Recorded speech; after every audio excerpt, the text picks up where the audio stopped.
Hello and welcome to Brew Buddies. We are so excited to be here today. I'm Noreen, And I'm Stephanie. and today we're talking about a really important topic. At least it's It's extreme. extremely I think it's extremely important. I think it's something that unfortunately doctors are so involved in your care in the day to day and getting you healthy again from standpoint of let's get rid of the cancer, let's do the surgery. I think that a lot of times doctors neglect to touch upon this, and today, our discussion is all about fueling your recovery, your nutrition during healing and during the before and after the whole process. Yep. So let's, Nutrition is going to help in the healing process. Your body is so stressed from what you just went through, whether it's just not just, but whether it's surgery, whether it's chemo, whether it's radiation, pain meds. Your body is going through such a toll. So what you put in is really important as far as nutrition. And Noreen is all things nutrition. yes, Yes. after my journey, I decided to really take a really deep look into my nutrition and what I was eating because I always thought I was eating healthy. And I think a lot of people that I work with will say, I'm eating healthy. But once you write it down and you track it and you realize what you are eating in a day, and I'm talking about this is not strict all or nothing, but really tracking how much protein are you eating, how much fiber are you eating, The healthy queen of fats. protein here. We'll get to Yep. that. And I'll get to the protein. But I was so intrigued by all this that I've decided to then go further. And I'm actually getting my certification in functional nutrition counseling. And that's a whole other topic. This falls into play here. But it is so critical from a healing standpoint, from keeping your gut healthy. And then there's the whole inflammatory process that goes on. So let's start there. So, as a nurse, can you describe? There's a big buzzword out there right now, chronic inflammation. Can you start by explaining what is acute inflammation? Sure, absolutely. So you have acute inflammation, which is something where you banged your head or you banged your arm or you fell and you have a bruise, that's acute. Or you twisted your ankle, that's acute. You know why it happened. It's going to happen. You're going to have some pain for short term until it resides itself. Chronic inflammation is something that happens in the body, and the body is basically reacting to something that you're giving it. A lot of times, alcohol is a huge product that causes inflammation. That inflammation is going to cause pain, joint pain. You get up and you're like, oh, my back hurts, my neck hurts. Everything's hurting because your body is trying to fight whatever that trigger is that you brought into your body that it doesn't like. So, inflammation, you will have pain all over. So, chronic inflammation is somebody who just goes about their business, eating and drinking, doing their thing, and having this chronic pain all the time.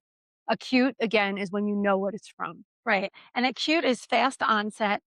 It usually lasts for a few days and then it starts to dissipate. Whereas chronic inflammation, and I think my brother kept saying to me, oh my gosh, you have chronic inflammation. I'm like, I don't, until I really learned about it. So the symptoms of chronic inflammation, like Stephanie said, are fatigue. It can be restlessness during the night, not that you go to bed in time, but Hmm. you're not falling asleep, Right. achy joints, aching muscles, stomach issues, The fog, brain fog is a big time. huge one. Irregular bowel movements because That's so important. when your gut is off, everything is off. So these are all signs of chronic inflammation, and there are even more than that. And these are things that sometimes, especially as women, and I'm talking about the general population, never mind those women that have gone through a cancer diagnosis, surgery, chemo, radiation, because that in itself creates chronic inflammation. But in everyday life, I talk to so many women, and this was me. I'm Yeah. like, oh my gosh, I'm so tired. My Hmm. stomach doesn't feel right. My joints are aching. And when you go to doctors, I was always told, oh, you're a working busy mom, That's it. Yep. right? And Now you're told, "Oh, it's your age, it's hormonal, I it's know, menopause, I everything's know, menopause." right. And that's the other thing with chronic inflammation. This is a huge one.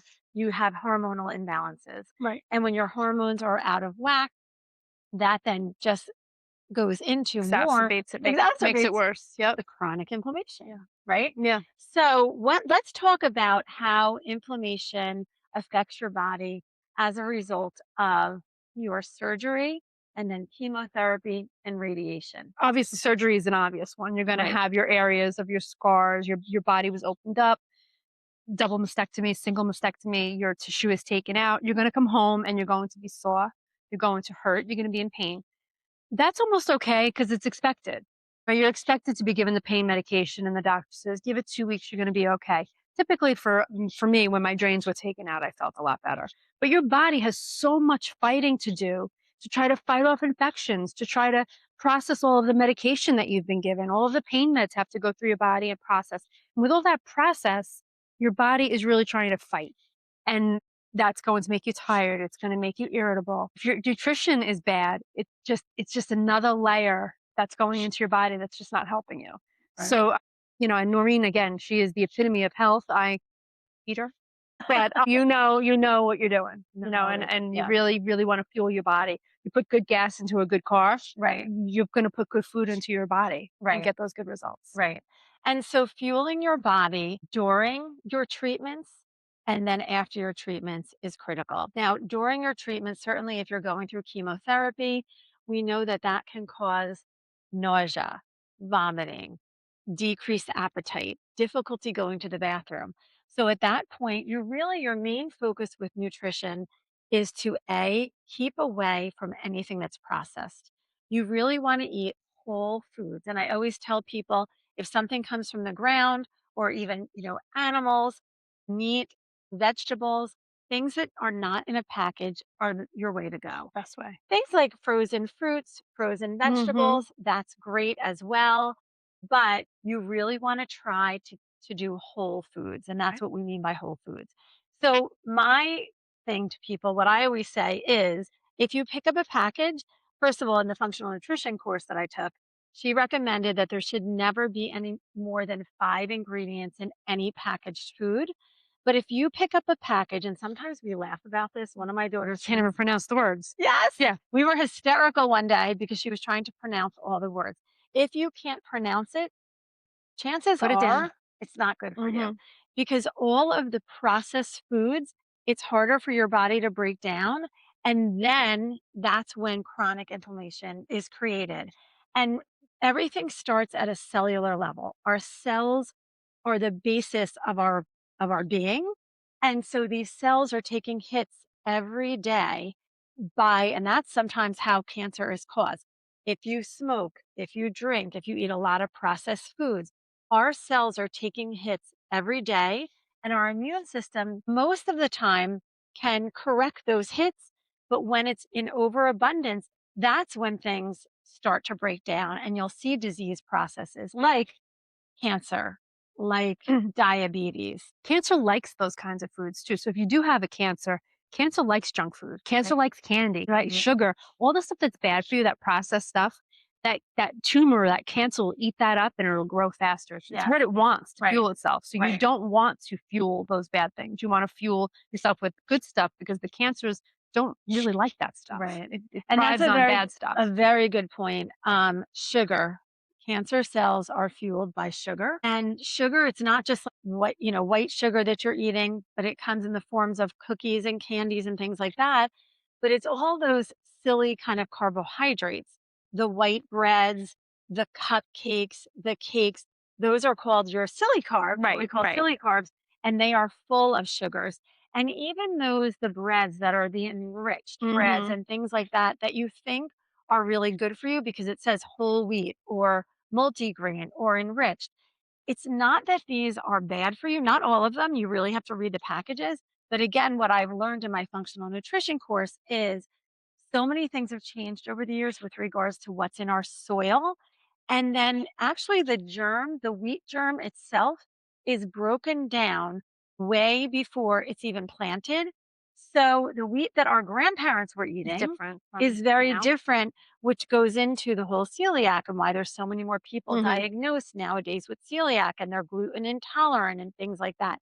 And so that's why those types of foods, gluten is causing Right. You're inflammation right. in your Irritable body. bowels, which Yeah. which is another whole topic, irritable bowel, because that's not working correctly. You're not processing your food correctly. You're not excreting out the crappy part of the food. Right. Literally the crappy Right, part. right, right, right. Yes. I get a kick So, out of myself. okay. So what does this mean to support your body with good nutrition? Like, what does that mean to you? Honestly, fruits and vegetables. I mean, that hasn't changed. A good chicken, something that's not processed. Right. Honestly, I one of the easier things for me is the longer you look at the expiration dates on things, and the longer the expiration date is, the worse it is for you. Why? Because there's tons of chemicals and to keep it from going bad. So Sure. that stuff is not stuff that you want to process. So fresh fruits and vegetables, fresh chicken, meat, those things are the best for you. Right. Processed food in a can, in a bag, in a plastic bag, Right. not good. Right. Fish is an excellent source of protein and omega-3 fatty acids. So, really focusing on those real whole foods is key. Protein is huge. And now there's so much research about the importance of protein for women. And just recently, what happened to the food pyramid? They turned it down, Right. upside down. They Yeah, turned it upside right, down. right. Exactly. Yes. Yeah. Are you proud of me? So, protein is at the top of the pyramid now, and you should really be having the minimum recommendation of protein per day is zero point 0.4 grams of protein times your body weight. That's the minimum amount of protein that you need in a day to sustain your body and to sustain your muscles. The more protein that you have, the more energy you have, the more efficient your body runs. Mhm. But ideally, especially for women and the older we get, believe it or not, I know that as women get older, and especially as you're going through this healing process, they're like, oh, I don't want to eat.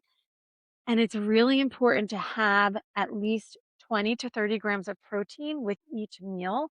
The ideal is actually 1 gram of protein per ideal Wow. pound of body weight. Body So weight. say you're Mhm. 150 pounds, but you want to get to 130, you should at least shoot for 130 grams of protein a day. When Mm. you start tracking it, it can be overwhelming. I started tracking it a Oh, couple of that's a years lot, yeah. ago, and I was not even getting half of the amount of protein that was recommended for me each day.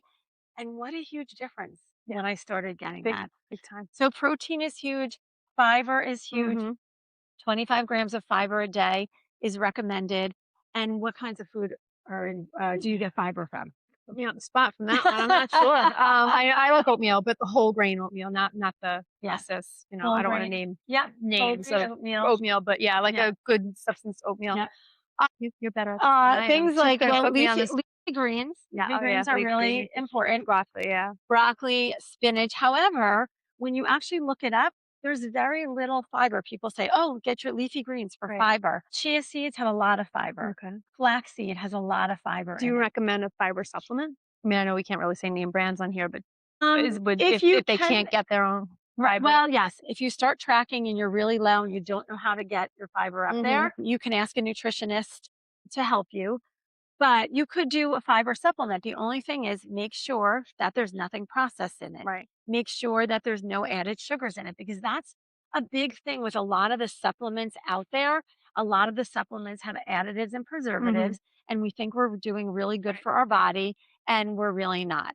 My recommendation to everyone is always try to get as many vitamins, minerals, protein, fiber from food sources Mhm. before you add supplements. And again, because of what I've learned in my nutrition course, because of the soil, because of the ways that things that are processed, even if you are buying organic fruits and vegetables and things like that, you're still they're still impacted. The vitamins, minerals, and everything is still impacted by the soil that it's planted in. It's a big vicious Yeah, it's circle. vicious. It One thing really I is. will say is women or men, anybody on chemotherapy, it decreases your appetite. Yeah. And a lot of times with chemotherapy, you might get some sores in your mouth and you might have some difficulty swallowing. So you want to make sure that what you are eating with your little appetite is nutritious. Don't grab something small like a piece of candy and say, that's all I'm going to have. You're not hungry. You have to eat. Make it something worthwhile. Make it a high protein, something that you can just get down and keep down that's going to help you build protein, build muscle, and help to get better. You don't want to just grab just something bad if you're not Right. really eating that well, Right. because it's not going to help you at all, Yes. especially with the sores in your mouth. And, chemotherapy is a little rough on people. So, Yes, and hopefully, for the most part, if you are going through chemo, most of the time your oncologist will recommend yes. a nutritionist and they will sit with you and they will give you ideas. And at that point, you might need supplement. You might need to do a protein shake. You might want to add your flax and your Hmm. hemp to your protein shake because that's something easier to get down. But it is packed with good Good. Yeah. vitamins, All good. minerals, fiber, Right, which is a protein. great idea, especially if your throat is bothering you, your tongue, your mouth, a cold shake. But Yes. pack that shake with good Right. protein and good Right. vitamins so that you are getting that nutrition that you need some way if you have a difficulty swallowing. Right. And when we talk about inflammation, there are several foods that are considered anti inflammatory. Like you'll hear people talk about, oh, you should be on an anti inflammatory diet. Those are big words. Mm. What does that mean? What are anti inflammatory foods? Well, again, to back it up, anything that's not processed, start there. Take out anything that's processed in your diet, and that will go a long, long way. You don't have to do everything all at once, and it doesn't have to be all or nothing. But if you're looking at the foods that you're eating and you take out those processed foods just to start, say, and the extra added sugar just to start, that will help a lot. But other anti inflammatory foods are also leafy greens like spinach and kale. Berries are huge. Blueberries have lots of Okay, yes. antioxidants in them. They are also anti inflammatory. Cherries are huge anti inflammatory. Fatty fish like salmon. I wish I'd like salmon. And Oh, I sardines, did another thing, but salmon and sardines sardines now. packed with protein and also are anti-inflammatory foods. And then your healthy fats are that are really important: olive oil, avocado, avocado oil, nuts. And again, not in abundance, but they're really important. They have a lot of anti-inflammatory properties. They also have, it's really important. Sometimes people are so afraid of fats, but healthy fats like these are critical when you pair a protein, a fiber, and a fat together, your body will absorb more nutrients than if you just have, say, By a itself. fat or a protein. It's really important to pair your foods like that. So if you can think of that, a protein, a healthy fat, and a fiber at every meal, that's Right. huge. Right. Protein is Noreen's love language, by the way. Right? It So definitely is. I love it. Well, protein is a building block for everything. I mean, so without protein, and I think because for so long I truly was deprived of protein, oh, I am. I didn't realize it. And I feel so much better when I track my protein and when I get enough protein. And listen, this has taken me years to evolve and to realize what my body needs. And every body is different, whether you're recovering, whether you're recovered, or whether you're just starting out on a nutrition, trying to become a little healthier and looking at your nutrition. Little steps go a long way. What kind of shakes can you suggest for people? Oh my I know goodness. we talked. I know I don't want to name brand or Yeah, whatever, yeah. but 2 scoops of protein, which is something very important. And as a nurse, I do look at how much is in a scoop or whatever. But Yes. a lot of those big protein things is 42 grams of protein. That's 3 scoops. You Exactly. think it's a scoop and you're getting 42 grams of protein in that, but Yeah, when you read the actual directions, one serving is 42 grams, you need 3 scoops for that or right. something. Or one serving is only really 18 grams Yes, of protein. So you really have to read the labels to see what you're right. getting. Because if don't be fooled that you think you're getting all that in one scoop, it's probably more than that. So just always read the directions. Something that I I do I do love protein shakes. I find that, or just protein powder, and I'll do things because I do find that sometimes it is hard when I'm tracking my protein. hmm And I people that I talk to say the same things. It's really hard to get all that protein in with just like meats and right. foods and things like that. So having a protein shake as a supplement, I think is a great idea. I think what you have to really be mindful of again is reading the label. So you don't want things in there that say natural flavors because what I have learned is anything that says natural flavors, there's a there could be hmm a whole host of additives and preservatives Right. under that label, but they're not in a high enough percentage in that product to be listed, but they can be carcinogenic. There hmm are over, I mean, I forget what 2,500 chemicals that are allowed in our foods that That's are not crazy. allowed in the foods in Europe, Right. which is Right. insane. We just So, went to Europe and I couldn't believe yeah, Tic Tacs. My nephew wanted orange Tic Tacs. So I got them for him and he goes, "These aren't the orange ones." I go, "They are. There's just no orange dye." He put it right, in, he tasted it. It tasted just like the orange ones we have here without that dye. right, And when you go into a store in Europe, which I did on purpose, and I read the Doritos or whatever, and I was like, wow, there's 3 things. right. If Yeah, you notice certain cheeses, yes. they're called they don't say cheese. It's singles or something, Oh, yeah, and right, there's no cheese in it. right, And if you melt it, it's like plastic melting. So I refuse to buy anything that's not cheese. I will go to the right, store and I will get cheese cut from the butcher, and that's what we'll use for sandwiches or right. whatever. but those processed cheeses that come in the little plastic that are stacked like The that, and singles they're singles. that I grew up on. Those, so did I. So did I. But they are really, really, really bad for you. One thing I have to say is, since I started adding collagen to my little repertoire, I've noticed Yes. my skin is really much, much better. I am in the skin business, and I'm lucky, with some of my skin issues, but I've noticed my skin definitely glowing a little more when I added a scoop of collagen. It And really works well. collagen is another amazing additive. It's not supplement. And we start losing our collagen by the mid-20s. By the time you're 50, which we're both over 50, Mhm. some of us more than others, but Me. no, me. You. Anyway, but your collagen is so depleted that supplementing with collagen is really Yeah. important. Collagen also helps with bone Mhm. and with joints. I started a collagen that I am in love with. It's a collagen and hyaluronic acid matrix. And I've had two neck surgeries, and I can't believe the difference in my And joint your pains. joints. So, yes, collagen is really important. But again, any of these supplements that you add, of course, if you are on some type of chemotherapy regimen or medications, check with your doctor. But most importantly, read the labels. You should just have collagen in your collagen. And there's a couple different types of collagen, and that could be a whole. But yes, collagen is really important. It's really important for building muscle as well. And it helps to protect your joints. So that's really important as well. The other thing is gut health. I'm looking at my notes because there's so much to There say is here. a lot, yeah. But gut health is another buzzword. Oh, my gut health. What does that mean? What does it mean, Steph? Do you know about the gut biome? Sure. But this is your thing, so please. Oh, okay. You're So better at it. so your gut, within your gut, I had no idea of this, that 70% of our immune system is within our gut.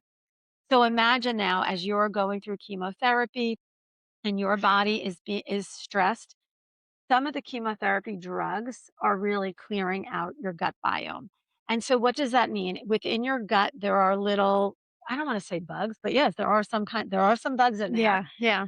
But your gut processes food as well. So if your gut biome is not in tip top shape, Right. Not good an condition, equal and all at its perfect best right? with chemo, with radiation and all that. Now everything is not sinking the way it should in there, so that your body is not when you take the food in, you think you're doing a great thing, but Right. when it gets to the gut, it's not being processed the right way. Right. So you're not getting the benefit of the full nutrients you should be getting because your gut biome is out of whack. Right, exactly. And so that's why it's really important during your chemotherapy to again talk to a nutritionist. They might want to add pre and probiotics that helps with the gut biome. Mhm. And because the any food that you are eating, you want to be able to absorb all the nutrients. And there are certain foods like kimchi and sauerkraut and kombucha that really help with the gut biome, and if you take those 3 times a week, that's another natural way to help support the gut biome. And then hopefully the idea is when your gut biome is supported, then any food that you take in, you're able to absorb the nutrients from that food. And then same thing that Stephanie was saying, you're able to excrete what does not serve you, because poop is a huge, huge issue. And if you're not pooping on a regular basis, that can cause a lot of other issues. Yeah, yeah. As an ER nurse, we used to have people come in and days, weeks. It was bad. Yeah. You don't want to be in that situation. No, Yeah. no. So you really want to keep up on that. Good variety of foods. And that's huge too. Another thing that we say is Variety. eat the rainbow. So when you look at your dish, you really want a colorful dish. There is a wonderful doctor. Oh my gosh, and now I'm going to forget her name. Dr. Musalin is her name. She is an oncologist who herself went through a horrible, horrible, look her up on Instagram. She's amazing. But when she was in medical school, she was diagnosed with a type of cancer. I think it was lymphoma. And they gave her 6 months to live. She met with a medical oncologist and she did all of her treatments, her chemotherapy, her radiation. She followed all the recommendations. And she also met with an interventional oncologist who he helped her with all of her nutrition. And now she, years and years later, because she is still alive, Mhm. she has gone on to have a child. She is working in Florida at the, oh my gosh, I'm going to forget the name of the clinic, but I will put it down below. I will list it for you. And she is in charge of the interventional oncology department there. And so her big thing is, I'm not telling you to use food instead of all of your regular treatments, Mhm. radiation, chemotherapy, whatever is recommended. But in addition to, we want to really look at your foods and things like there was potatoes. Mhm. Those are huge. They have tons of cancer fighting properties. Things like kiwis. And She has a whole antioxidants. list of foods Mhm. and it's amazing. Right. Right. I read something that was so interesting. You know, what you do in your 30s is gonna be how your 40s are, and how what Right. you do in your 40s is gonna be a result of how your 50s are. So, Right. if you wanna have a good decade following, you have to really do the right thing this decade, 10 years, and then the following 10 years, you're gonna be okay. It's super important, and I've noticed in the nursing medical field, I look at certain people and they're the same age, and one Yes. is like crippled over, and the other is running marathons. Right. So it's what you choose to do with your life and how you choose to listen. You don't have to be rich to go to a gym. You can go for a walk.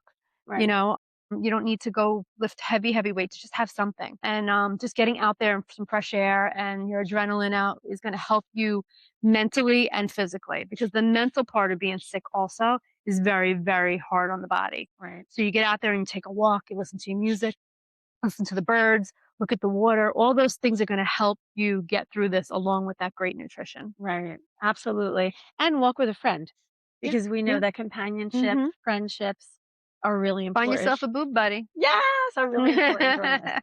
So if I had to give you my top tips for nutrition, where do you start? You're feeling overwhelmed. We've talked about a lot of different things. Where do you start with it? I would tell you want to start your day with protein. Right. Eggs, Uh, avocado, yeah, eggs, avocado has some protein, not a ton. Greek good fat, yogurt, yogurt. cottage cheese. Pairing that, if you have your eggs and some avocado on it, Mhm. that's amazing because you have your Mhm. protein Right. and you have your healthy Right. fat, and you probably put some olive oil in your pan, and there's Yeah. some more healthy fat. You want basically your goal is to eat consistently throughout the day so that your blood sugar stays stable. When your blood sugar stays stable, your whole system works better. The other thing is to hydrate. We didn't talk about the Right, importance that of was I water, was gonna say right? water, but then not too much. There's believe it or not, it's a problem if you have too much water. Right. Because if you take in too much, then what happens is your sodium levels go down, and then it causes all these other different problems too. So Right. you wanna make sure that you're drinking enough, but not overdo it. I know The certain people, a recommendation couple is of gallons a day, that's that's too crazy. much, but a few Yeah. liters a day are okay. So the recommendation to be exact is 50% of your body weight in water every day in ounces. And Ounces. don't drink it all at once, sip it throughout the day. You're Right. you're actually hydrating your cells and your muscles and Mhm. everything throughout the day. And you'll know by your urine color. Right. If it's dark and smelly, you're probably a little dehydrated. The Right. more you drink, the clearer it will get, and that means your body is now flushing out all of those toxins. So when you're dehydrated and you do go to the bathroom and it's dark, that means that you have concentrated toxins in you. The more you drink and flush everything out, flush those kidneys, flush the liver, flush everything, you're going to clean it all out, and you're going to feel much better because you're going to have a lot less Right. toxin in you, and you're going to Right. feel better, and you're going to look better. Right. Your skin is going to look better. You're going to feel better. Right. And it's especially important, again, if you are going through chemotherapy, if you're on pain meds after your surgeries, flushing out your system is really important. Another thing is add color to every meal. So we said, think about the rainbow. So your plate should look very colorful. The more colors you have in a day, the better. And then also supplement smart, meaning that try to get most of your nutrients, your protein from your food, your fibers. But at some point, if you do start to track and you're struggling, or during chemotherapy, you're having a hard time eating, supplement, just make sure you look and read the labels of the supplements. And the one thing I will tell you is just because a doctor makes it, or just because a doctor tells you, try this, it doesn't always mean, I hate to say No, this, I know. it doesn't always mean I bought the most expensive face Mhm. cream and eye cream from a plastic surgeon. And when I started going through this whole journey of let me look to see what I'm really putting in my body and on my skin, and I read that Right. label and I looked up the words, I actually couldn't believe that Yeah. a plastic surgeon was selling Yeah. that. That's why I came up with my own, and this is not a plug, but I came Right. up with my own skincare line, and there's Yeah. about 3 or 4 or 5 ingredients, and they're all natural, holistic ingredients. Right. There's no chemicals, no sulfates, no Yeah. nitrates. Your skin is the largest organ of your body, Right. and people putting all this stuff on it, you don't know what it's being absorbed into your body. So look at those labels. Definitely. And then the last thing is give yourself grace. So as you start this journey, if you're like, okay, I'm ready. I want to, do better with my nutrition. It is not all or nothing. I truly believe that all or nothing results in failure. You have to give yourself grace. As good as I am, listen, I have my weekends where I'm Mhm. terrible. I have my days where I'm having the chocolate cake or I'm having some cocktails or whatever it is. But the point is that if you do that, you know how to get back on track. I think a good rule is 85-15. 85% of the time, you're really Right. good. Have a cheat 15%, day, and that's yeah, okay, have just a not cheat every day. day. Don't call it a cheat day. It's not cheating. It's actually a treat It's a day. treat day, We try treat to day. call it a treat day That because that it's that not makes sense. cheating. Yeah, yeah. You want to have a good, healthy outlook on your food and what you're eating. And again, we said this in the beginning of our podcast here is that think of your body as a car. Think of it years ago, I had to bring my daughter. She had very high cholesterol at a very young age. And I loved the cardiologist. She Mhm. said to my daughter, "What's your favorite car?" And my daughter loves cars. She said Right. a Ferrari. She goes, "Well, what would you put in a Ferrari?" She said, "Oh, Good gas." gas. A Right? Ferrari. So it's hysterical. That's what we have to think. We have one body. Right. People will go out of their way to make sure they have the best gas for their car. Think of your body as your car, as your Ferrari, as your Mhm. Maserati, as whatever car you like, and you want to fuel it with the best possible fuel that you can most of the time. Right. And you will feel better, you will look better, and you will be able to do more in your day. And most importantly, with regards to what we're talking about, you will be able to heal better because your body needs that fuel to heal well. Take good care of yourselves. This is the one you were given when you were born, and it'll be with you. Yeah. All the stuff we buy, the pocketbooks, the jewelry, the makeup, not with us every day. Our body is with us every single day, and we need to rely on that body. Right. So we need to really treat it well.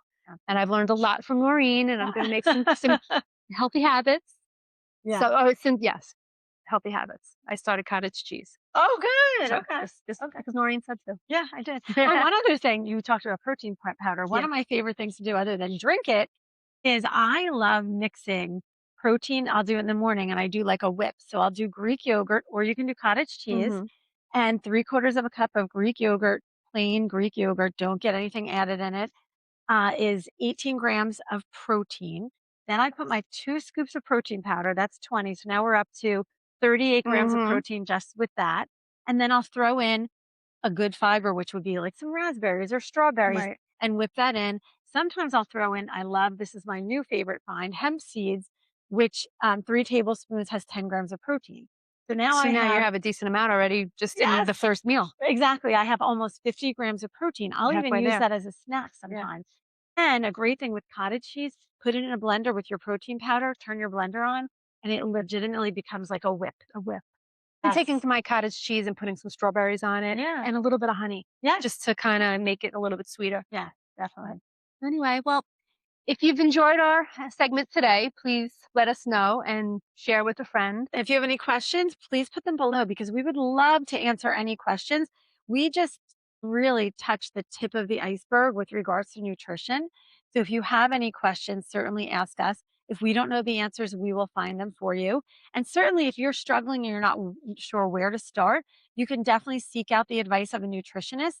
If you are in treatment right now and you're like, why hasn't anyone talked to me about this? Just ask your doctor Right. about it They will. and then you can make a referral. And in a lot of the centers, the cancer centers, everyone works as a team, and there should be hopefully a nutritionist on your team that can help guide you through everything that you're going through right now. Thank you 100%. so much for listening in. Until next time, remember the scars tell our story and the stars guide our journey. You are never alone. We are always here with you, no matter where you are in your journey.